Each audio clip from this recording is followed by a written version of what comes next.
हमारा आज का टॉपिक एवरेजिंग डाटा। डाटा की एवरेज कैसे कैलकुलेट करते हैं। हमारे पास बहुत सारा डाटा अगर गिवन होगा तो उसका एवरेज निकालने के लिए क्या टेक्निक्स हम यूज़ करते हैं वो हम इसमें डिस्कस करेंगे। बेसिकली ये स्टैटिस्टिकल टेक्निक ही है एक, जो आपका आगे टॉपिक है स्टैटिस्टिकल टेक्निक का या फोरकास्टिंग टेक्निक का। तो ये भी एक स्टैटिस्टिक्स का ही टॉपिक है कि अगर आपके पास बहुत सारा डाटा दिया हुआ हो तो आप एक एवरेज कैसे कैलकुलेट करते हैं। क्योंकि मुख्तलिफ ईयर से रिलेटेड जो आपके पास डाटा होता है उसमें फ्लक्चुएशंस होती हैं, अप डाउन होता रहता है।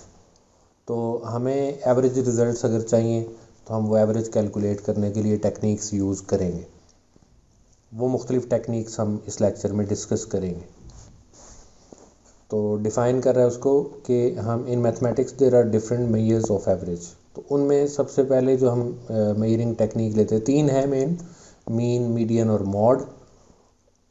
मीन को हम अरिथमेटिक मीन कहते हैं और उसका मतलब ये होगा कि हम ओवरऑल डाटा की एवरेज कैलकुलेट कर लेते हैं।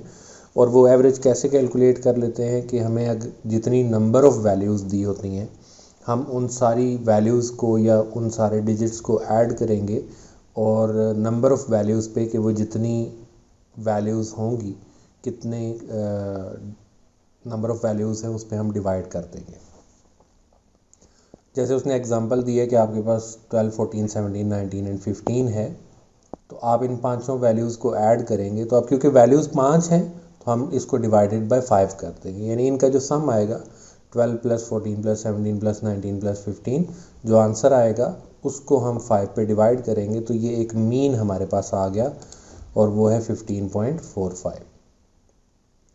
तो ये एक मीन है, ये एवरेज वैल्यू है कि इन 5 वैल्यूज़ का एवरेज जो है वो 15.4 है।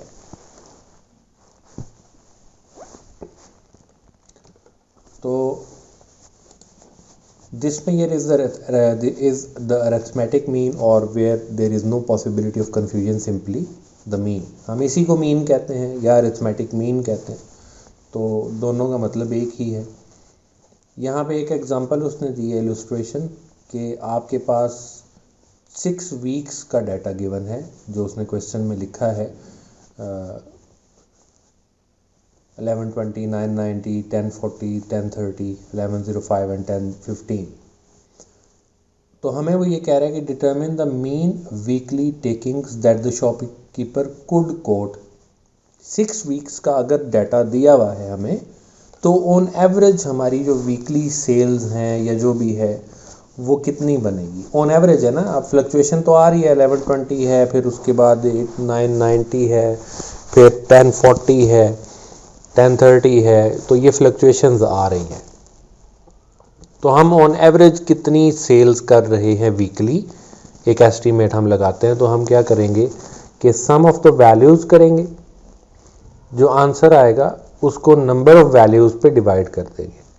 तो सम ऑफ़ वैल्यूज़ में तो इन 6 वैल्यूज़ को ऐड करेंगे, जो आंसर आएगा उसको 6 पे डिवाइड करेंगे, क्योंकि नंबर ऑफ़ वैल्यूज़ 6 हैं, 1 2 3 4 5 6 वैल्यूज़ हैं।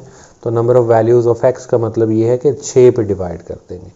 तो मीन को हम x बार से डिनोट करते हैं, यहाँ उसने जो लिखा है x बार। तो x bar is sum of x divided by n। तो सम ऑफ x का मतलब है कि सारी वैल्यूज़ को ऐड करें, n का मतलब है नंबर ऑफ़ वैल्यूज़।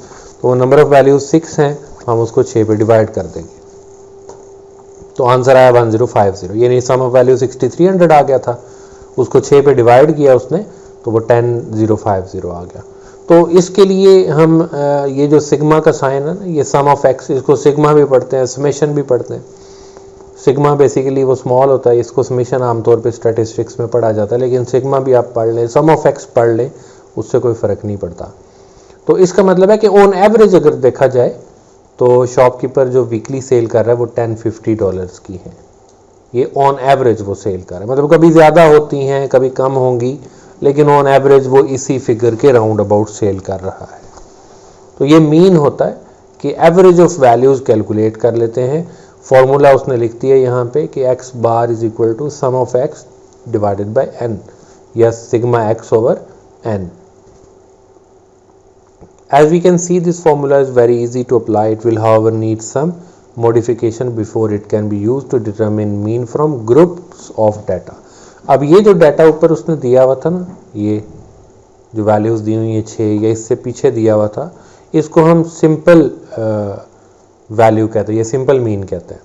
फिर एक होता है कि ग्रुप्ड डाटा अगर दिया हो तो फिर हम कैसे कैलकुलेट करेंगे। ग्रुप डाटा का मतलब ये होगा कि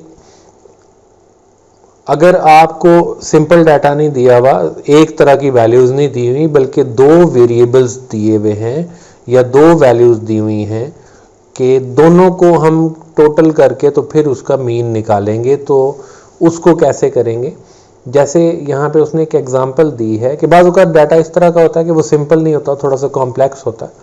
जैसे ये नीचे एग्जांपल दी है उसने कि नंबर ऑफ एब्सेंट, टोटल आपके पास 200 वर्किंग डेज़ हैं, वो इसने यहाँ लिखे हैं 200 वर्किंग डेज़ हैं।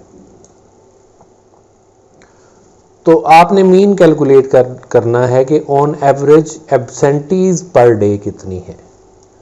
जो कैलकुलेट करना है वो एब्सेंटीज पर डे है।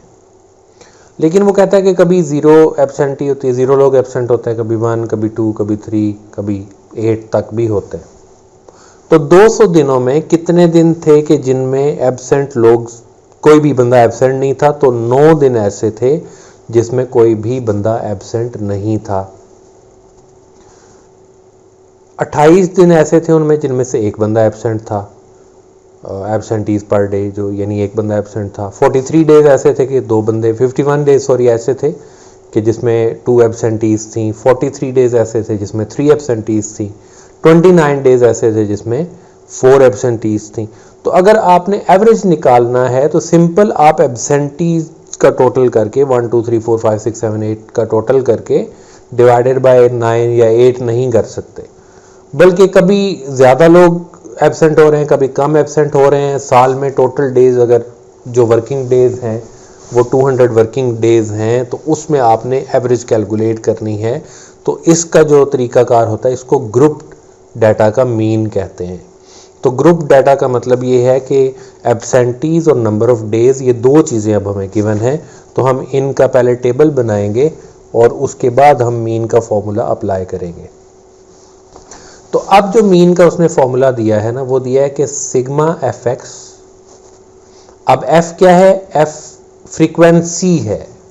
फ्रीक्वेंसी का मतलब होता है कि कोई भी काम कितनी दफ़ा हुआ है तो वो उसकी फ्रीक्वेंसी है। जैसे 0 एब्सेंटीज कितनी दफ़ा हुई हैं 200 दिनों में, तो वो 9 दफ़ा ऐसा हुआ कि, या 9 दिन ऐसा हुआ कि कोई भी बंदा एब्सेंट नहीं था।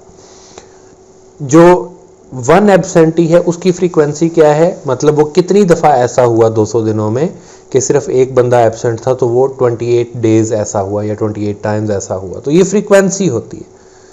तो हम फ्रीक्वेंसी को उसकी x यानी नंबर ऑफ एब्सेंटीज या जो भी डाटा बेसिक होगा उसके साथ मल्टीप्लाई करेंगे, तो ये होता है F x, F multiply by x. तो ये जो उसने लिखा है एफ एक्स, तो हम बेसिकली क्या करेंगे कि हम इस x को f के साथ मल्टीप्लाई करेंगे, तो हम फाइंड करेंगे एफ एक्स यानी f मल्टीप्लाई बाय एक्स,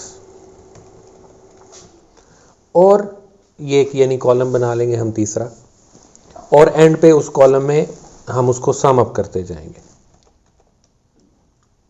अच्छा, तो जब हमारा वो सम आ जाएगा, वो अगले पेज पे हम देखते हैं उसको, तो उसको फिर हम डिवाइड कर देंगे। ये जो आपके पास समेशन f है ना, नंबर ऑफ डेज हैं 200, इनका आप सम करें, इन दोनों को फिर मल्टीप्लाई करके उसका सम करें, तो उन दोनों को आपस में डिवाइड करेंगे तो वो आपका मीन आ जाएगा। मीन का फॉर्मूला उसने लिखा है summation F x divided by summation F. अब समेशन एफ एक्स में पहली बात तो ये है कि हमें ये एफ एक्स चाहिए,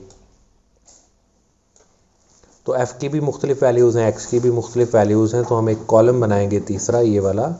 तो इसमें हमने क्या किया, हर x को उसके रिलेटिव f से यानी फ्रीक्वेंसी से मल्टीप्लाई कर दिया, यानी 0 multiply by 9 0, 1 into 28 28, 2 into 51, 3 into 43, 4 into 29 and so on. तो हमारे पास एफ एक्स का एक कॉलम बन गया पूरा। एंड पे हमने क्या किया, इस एफ एक्स का टोटल कर लिया यहाँ पे 614, तो यही आपका समेशन एफ एक्स है या सिग्मा एफ एक्स है या सम ऑफ एफ एक्स है।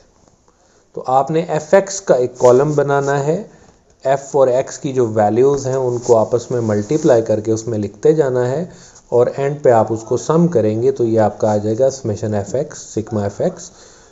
और दूसरी तरफ आपने इस एफ यानी फ्रीक्वेंसी का भी टोटल कर लेना है।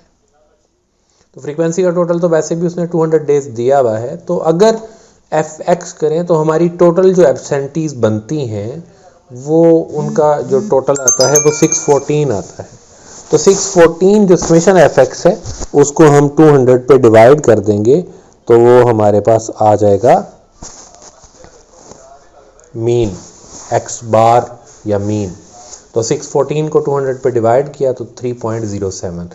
इसका मतलब ये हुआ कि ऑन एवरेज 3.07% जो है ना वो एब्सेंट रहते हैं। अब मीन है क्योंकि पर्सन अब 3.07% तो नहीं हो सकते, 3 है या 4 है, लेकिन जो ऑन एवरेज वैल्यू आ रही है हमारे पास वो ये है कि राउंड अबाउट 3 लोग साल के उस 200 दिनों में हर रोज़ तकरीबन 3 लोग एब्सेंट होते हैं। कभी ज़्यादा होते हैं कभी कम होते हैं, लेकिन ऑन एवरेज 3 लोग एब्सेंट रहते हैं। इसका मतलब ये है। तो ये है ग्रुप डाटा कि आपके पास एक वैल्यू दी हुई है यानी एक्स नंबर ऑफ एब्सेंटीज और उनकी फ्रीक्वेंसी भी दी हुई है। तो फ्रीक्वेंसी का डेफिनेटली टोटल भी हमें दिया होगा, या नहीं दिया हो तो हम टोटल कर लेंगे। फिर हम इन दोनों को मल्टीप्लाई करेंगे, एफ एक्स फाइंड करेंगे और एफ एक्स का सम कर लेंगे और फॉर्मूला में पुट कर देंगे। यहाँ पे हम इसको भी कर लेते हैं। तो नंबर ऑफ एब्सेंटीज दिए हुए और नंबर ऑफ डेज भी दिए हुए, टोटल जो है वो 22 डेज हमें दिए हुए हैं। तो हमने इस क्वेश्चन को सॉल्व करना है, तो मैं अपने पास यहाँ एक्सेल को ओपन कर लेता हूँ ताकि हम इस क्वेश्चन को एक्सेल में सॉल्व कर सकें, बजाय इसके कि यहाँ पे हम रजिस्टर या पेन के साथ करें। हम इसको एक्सेल में ही कर लेते हैं प्रैक्टिस के लिए। तो सबसे पहला काम तो ये करेंगे कि हम ये सारा डाटा पहले हेडिंग दे देंगे नंबर ऑफ़ एम्प्लॉइज़ एक कॉलम में और दूसरे में नंबर ऑफ़ डेज़। तो हम पूरा लिखने की बजाय सिर्फ लिख देते हैं एम्प्लॉइज़, इसमें लिख देते हैं एम्प्लॉइज़ और दूसरे में लिख देते हैं हम डेज़। अब नंबर ऑफ़ एम्प्लॉइज़ जो एब्सेंट थे, बेसिकली तो ये बता रहे हैं ना कि कितने एम्प्लॉइज़ एब्सेंट थे। तो नंबर ऑफ़ एम्प्लॉइज़ एब्सेंट, तो मैंने सिर्फ एम्प्लॉइज़ लिख दिया तो मतलब उसका ये है। तो 2 3 4 5 6 7 8 हम यहाँ लिख देते हैं 2 3 4 5 6 7 and 8। और 2 लोग कितने दिन ऐसे थे कि 2 लोग एब्सेंट रहे, वो हम अब डाटा लिख लेते हैं 2 4 3 4 3 3 3 2 4 3 4 3 3 3। अब ये जो हमारे पास डाटा आ गया, बेसिक डाटा, हमने इसको हम मिडल में अरेंज कर लेते हैं, थोड़ा क्लैरिटी आ जाएगी। अब हमने अच्छा ये जो है ना नंबर ऑफ एम्प्लॉइज़, ये है आपका एक्स, इसके साथ लिख दिया। ये जो डेज हैं ये आपका क्या है, ये है फ्रीक्वेंसी एफ। हमने फाइंड करना है एफ एक्स, तो यहाँ हम एक कॉलम बना लिया, उसमें एफ एक्स फाइंड करेंगे। इसको भी हम सेंटर में अलाइन कर लेते हैं, नीचे वाले कॉलम को भी सिलेक्ट करके सेंटर अलाइन कर लेते हैं। अब ये है, तो यहाँ इसमें मैं फॉर्मूला लगा देता हूँ एफ मल्टीप्लाइड बाय एक्स का, तो मैं लिखूँगा इज इक्वल टू एफ यहाँ पे है, यहाँ पे लेफ़्ट एरो पुट करूँगा या क्लिक कर लूँगा यहाँ पे, तो एफ और मल्टीप्लाई के लिए एक्सेल में ना स्टार का ये स्टैरिक यूज़ होता है, तो मल्टीप्लाई बाय एक्स वाले कॉलम पे क्लिक कर लूँगा और एंटर कर दूंगा। तो वो आपने देखा 2 मल्टीप्लाई बाय 2 वो 4 आ गया। अब मैं क्या करूँगा, यहाँ पे क्लिक करता हूँ और ये जो छोटा सा डॉट बना हुआ इधर, इस पे लेफ़्ट क्लिक प्रेस करके नीचे ले आता हूँ, तो ये सारा फार्मूला कॉपी हो जाएगा। तो यहाँ पे 2 मल्टीप्लाई बाय 2 था, तो अगले सेल में ऑटोमेटिकली उसने 3 मल्टीप्लाई बाय 4 कर दिया। तो ये चीज़ आपकी एक्सेल की प्रैक्टिस में भी चीज़ काउंट हो जाएगी अगर आप इसको गौर से सुनते हैं तो। इसी तरह 4 मल्टीप्लाई बाय 3, तो फार्मूला खुद को अपडेट कर लेता है। जैसे यहाँ पे फार्मूला था B2 मल्टीप्लाइड बाय A2, ये देखें B2 मल्टीप्लाई बाय A2, तो मैंने जब नीचे कॉपी किया तो ये यहाँ पे ऑटोमेटिकली वो हो गया B3 मल्टीप्लाई बाय A3। इसी तरह अगले में वो B4 मल्टीप्लाई बाय A4 हो जाएगा। तो ये ऑटोमेटिकली अपडेट होता रहता है।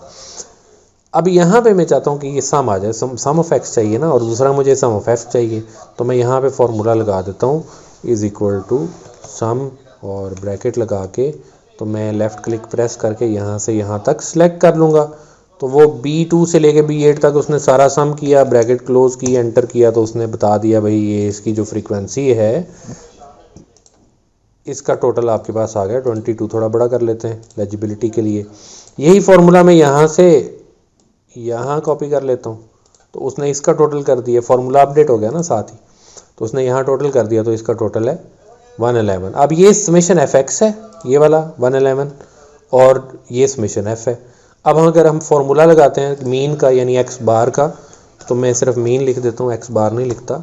तो यहाँ मैं फार्मूला लगाता हूँ, बेसिकली मीन है इज इक्वल टू ये वाली वैल्यू यानी 111, और डिवाइडेड के लिए स्लैश यूज़ किया और ये वाली वैल्यू, और एंटर करूँगा तो मेरे पास मीन आ गया 5.04544545। वो आगे चलता रहेगा। तो हम इसको 2 डेसिमल तक अगर राउंड ऑफ करें, क्योंकि आपका जो MCQ आएगा ना उसमें 2 डेसिमल तक ही लिखा होता है, तो बेसिकली आपका आंसर है 5.05, क्योंकि 4 से अगला डिजिट 5 है, तो उसको हम राउंड ऑफ कर लेंगे तो वो ऑटोमेटिकली 5.05 बन जाएगा, तो राउंड अप हो जाएगा 4।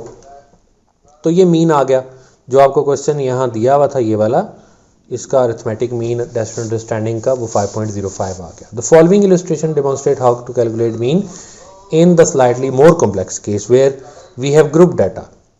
ठीक है, एक और इलस्ट्रेशन उसने दे दी है कि फर्दर ग्रुप डाटा अगर हो, मतलब आपको ये एक्स भी नहीं दिया हुआ, यानी डाटा को उसने थोड़ा और कॉम्प्लेक्स कर दिया। ये नंबर ऑफ एम्प्लॉयज़ जो थे ना वो 2, 3, 4, 5, 6, 7, 8 की बजाय उसको मज़ीद कॉम्प्लेक्स कर रहा है वो। उसके लिए उसने क्या किया है, वो कहता है कि as part of its preparation for wage negotiation the HR manager of company has collated the following data. अब ये उसने बता दिया कि ये वीकली वेजेस। अब उसने एग्जैक्टली 180 नहीं बताया, एग्जैक्टली 185 भी नहीं बताया, इसी तरह एग्जैक्टली 190 भी नहीं बताया। वो कहता है कि वीकली वेजेस 180 से लेके अंडर 185 यानी 184 तक। कितने एम्प्लॉयज़ हैं जिनकी वेज 180 से 184 तक है, यानी एक रेंज बता दी उसने। एक्स नहीं बताया, बेसिकली एक्स की एक रेंज बता दी है, हमें यहाँ से एक्स अब फाइंड करना पड़ेगा। वो 41 एम्प्लॉयज़ है। अब ये जो उसने बताया ना, ये उसने बताया क्लास इंटरवल कहते हैं इसको, 180 से लेके अंडर 185 ये क्लास इंटरवल है, कि इस रेंज में जो लोग आते हैं ना जिनकी वेज इतनी है वीकली, वो 41 है। फिर जिनकी 185 से लेके अंडर 190 यानी 189 तक है वो 57 है। तो ये मुख्तलिफ क्लास इंटरवल्स हैं। तो बेसिकली हमारी मिनिमम वेज 180 है, मैक्सिमम 210 है, उसके बीच में डिफरेंट क्लासेस हैं, क्लास इंटरवल्स हैं, और उन एम्प्लॉयज़ का डाटा हमें दिया हुआ है। अच्छा, अगर इसको भी हम एक्सेल पे ही कर लें, वैसे तो उसने सॉल्व किया हुआ आगे अगले पेज पे, तो मैं आपको वैसे ही करवा देता हूँ एक्सेल पे ताकि आपको ये चीज़ समझ आ जाए। अब जब हम इसको एक्सेल पे सॉल्व करेंगे तो वो कुछ इस तरह करेंगे, इसको हम रेज कर लेते हैं, डाटा को डिलीट कर देते हैं, और यहाँ पे एक कॉलम ऐड कर लेते हैं। तो यहाँ पे मैं लिख देता हूँ क्लास इंटरवल। बेसिकली उसका मतलब ये है कि वो जो उसने दिया हुआ ना वेज की एक रेंज दी हुई है, और यहाँ पे लिख देता हूँ एक्स एम्प्लॉयज़ ख़त्म कर देता हूँ, सिर्फ एक्स है ये, और ये डे नंबर ऑफ़ एम्प्लॉयज़ हैं, फ्रीक्वेंसी जो है ना वो नंबर ऑफ़ एम्प्लॉयज़ है, तो मैं सिर्फ एफ़ लिख देता हूँ। आप ये बस याद रख लें कि ये नंबर ऑफ़ एम्प्लॉयज़ हैं, आगे एफ एक्स फाइंड करेंगे। अब बेसिकली हमें ये एक्स पहले फाइंड करना है, ये एक्स फाइंड करना है, एफ़ हमें दिया हुआ है, लेकिन ये उसने दिया हुआ 180 से लेके 184 तक, क्योंकि उसने अंडर 185 कहा है ना। इसी तरह 185 से लेके 189 तक, फिर 190 से लेके 194, देन 195 टिल 199, देन 200 से 204, और आखिर में 205 से 209। अब ये बेसिकली उसने हमें डाटा दे दिया है क्लास इंटरवल। एक्स फाइंड करने के लिए हम क्या करते हैं कि इन दोनों वैल्यूज़ को जो दी हुई हैं 180 और 184, इन दोनों वैल्यूज़ को हम ऐड कर लेते हैं, और उसको 2 पे डिवाइड कर लेते हैं। बेसिकली x जो होता है ना वो इस क्लास इंटरवल का मिड वैल्यू होती है। अब अगर आप बुक में भी देखें तो उसने यहाँ पे x कैलकुलेट किया है 182.5, 187.5, 192.5। तो वो किस तरह फाइंड किया है कि आपने 180 और यहाँ पे मैं लिख देता हूँ 180 प्लस 184, जो आंसर आए, इसको ब्रैकेट में लिखना इसलिए ज़रूरी है कि इसका जो आंसर आएगा ना सम पहले करे वो, और जो आंसर आए उसको डिवाइड कर दे 2 से, तो हमारे पास 182.5 आंसर आ जाएगा। बेसिकली उसने इसको दूसरे तरीके से यूँ किया कि 182.5 उस केस में आता है आपका जब आप 181 को 180 और 185 को ऐड करके डिवाइडेड बाय 2 करें। अब यहाँ पे हमारा आंसर जो आया है वो 182 आया है। बेसिकली हमने 180 और 184 को ऐड किया है। वो यूं कर रहा है इसको कि 180 और 185 को ऐड करके डिवाइडेड बाय 2 करेगा तो 182.5 आ जाएगा। बेसिकली उसने क्वेश्चन में तो लिखा है अंडर 185, लेकिन वो उसको 185 ले रहा है, तो फिर हम यहाँ से उसको चेंज कर लेंगे। तो ये 182.5 है, इनका फिर जो एवरेज आएगा 185 से 190 तक ये आ जाएगा 187.5। तो 5 का डिफरेंस आप डालते जाएंगे, 192.5, 197.5, इसके बाद 202.5 और आखिर में 207.5। तो ये इस तरीके से x आ गया। इन दोनों वैल्यूज़ को ऐड करेंगे। यहाँ मैं इसको चेंज कर देता हूँ, 185 तक ही ले लेते हैं। क्वेश्चन में वैसे जो उसने लिखा है उसके अकॉर्डिंगली ये 184 होना चाहिए था। इसको भी हम चेंज कर लेते हैं क्योंकि जिस तरह उसने किया, बस बेसिकली आपको कॉन्सेप्ट समझ आना चाहिए। वो आगे हम प्रैक्टिस, जब आप किट की प्रैक्टिस करेंगे तो वहाँ पे क्वेश्चन आपके पास क्लियर आ जाएंगे। तो ये एवरेजेस कैलकुलेट किए हैं। तो ये जो क्लास इंटरवल का एवरेज होता है वो x है।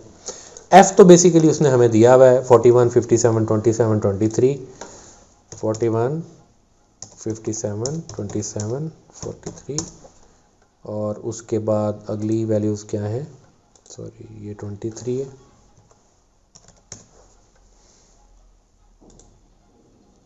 और 15 और 7। टोटल नंबर ऑफ एम्प्लॉयज़ हमारे पास आ जाएंगे 15 और 7।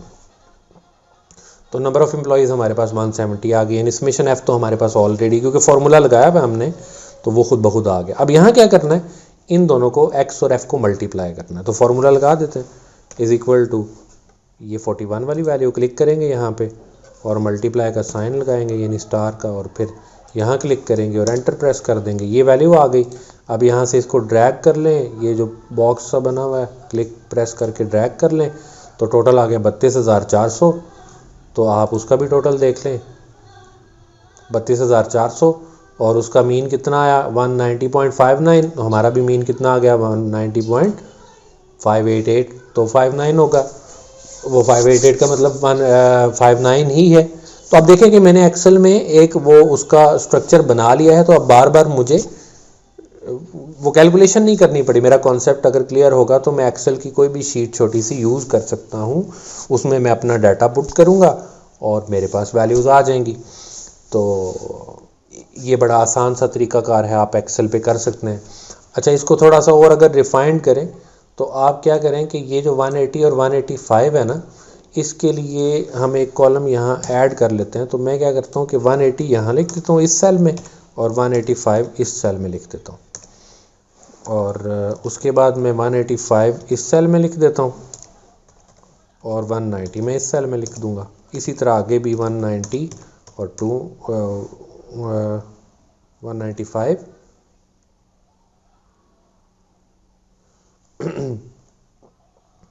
तो 180 से 185, फिर यहाँ 195 यहाँ लिख देता हूँ, यहाँ 195 और 200 एंड 205 और 205 और इसमें 210। अब इसका फ़ायदा मुझे क्या होगा कि ये क्लास इंटरवल बेसिकली ये तो पूरा ही है, तो इसका फ़ायदा मुझे ये होगा कि मैं जब इस जगह फार्मूला लगाऊंगा तो मेरा फार्मूला आराम से वर्किंग करेगा।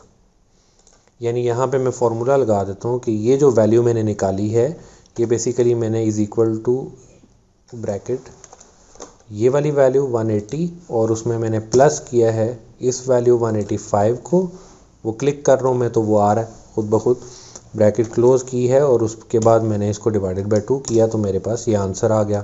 अब मैं ये वाला फार्मूला नीचे तक कॉपी कर लूँगा यहाँ तक, तो ये वैल्यूज़ तो वही हैं।